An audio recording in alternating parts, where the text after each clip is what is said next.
Cari amici di Sfizzi di Calabria, oggi un video molto interessante. Oggi faremo i succhi di frutta fatto in casa, o detto più facile, le conserve per l'inverno. Abbiamo bisogno delle pesche molto mature. Gli ingredienti sono solo frutta fresca, zucchero e acqua. La frutta in estate costa molto poco, quindi non spendete soldi per i succhi di frutta che si comprano al negozio, fateveli a casa e sono molto più genuine e soprattutto si conservano per l'inverno. Iniziamo a sbucciare la frutta. Per i bambini, mi raccomando, fatevi aiutare dagli adulti perché il coltello è molto affilato e potrebbe essere pericoloso. Eh sì, caro assistente, hai proprio ragione. Questo è il periodo giusto per iniziare a pensare alle provviste per l'inverno e magari se i nostri amici ci lasciano qualche commento ci fanno sapere se vogliono vedere altri video di questo genere. Mi raccomando, frutta bella rossa. E che profumo che fanno ste pesche. Ogni volta che faccio queste conserve mi viene in mente sempre la mia infanzia e porto sempre un bellissimo ricordo. Ora che abbiamo sbucciato le pesche, dobbiamo prendere 1 litro d'acqua, ricordatevi, 1 litro d'acqua a ogni chilo di pesche.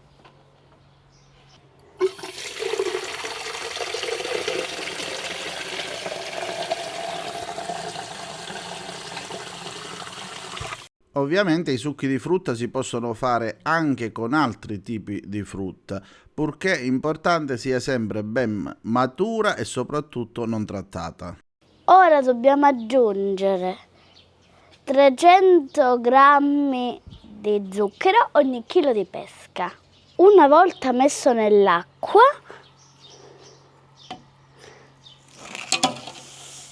va sciolto sul fuoco.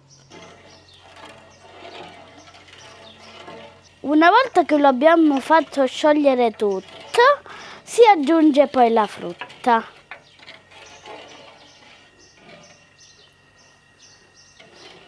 Ora che lo zucchero si è sciolto, è ora di mettere la frutta. Benissimo, continuiamo con il procedimento. Portiamo a bollore e lasciamolo andare ancora per 3 minuti. Nel frattempo andiamo a cogliere un limone.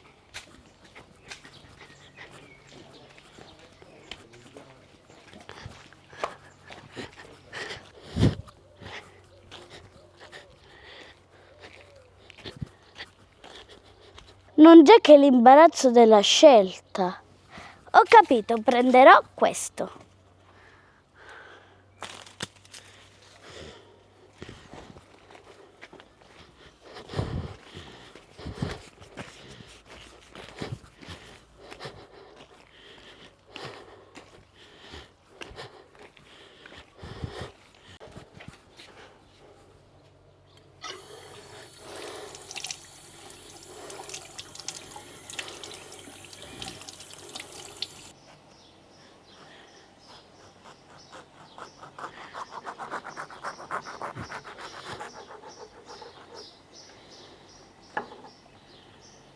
E adesso spremiamo il succo.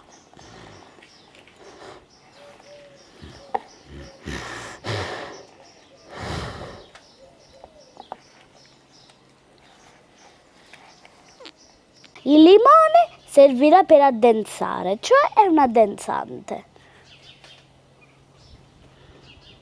Sono passati 3 minuti, è ora di spegnere il fuoco.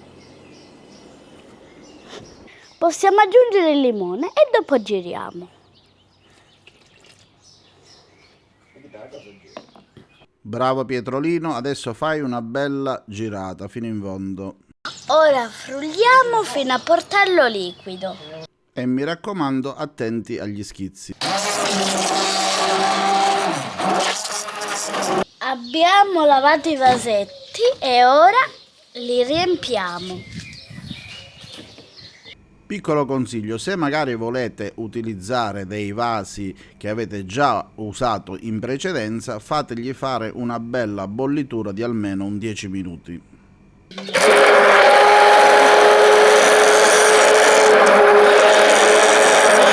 E prima di versare nei vasi facciamo ancora un'altra passata con il frullatore in modo da togliere tutti gli eventuali pezzettini di frutta che possono rimanere. Oddio, che poi se qualcosa rimane non succede assolutamente nulla, è solo una questione di gusto personale. Se vi piace solo liquido lo ripassate per 2 volte.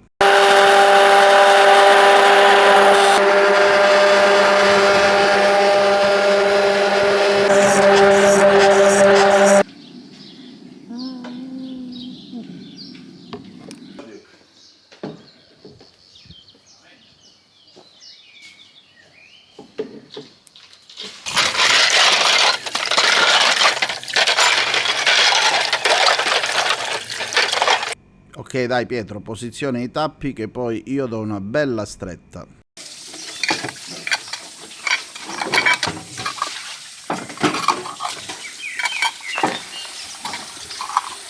E magari ci possiamo aiutare con uno strofinaccio come sto facendo io, in modo da essere certi di aver chiuso per bene i tappi prima di riportarli in pentola.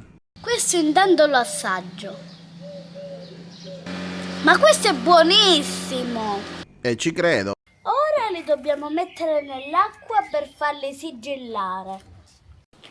E li faremo bollire per 20 minuti.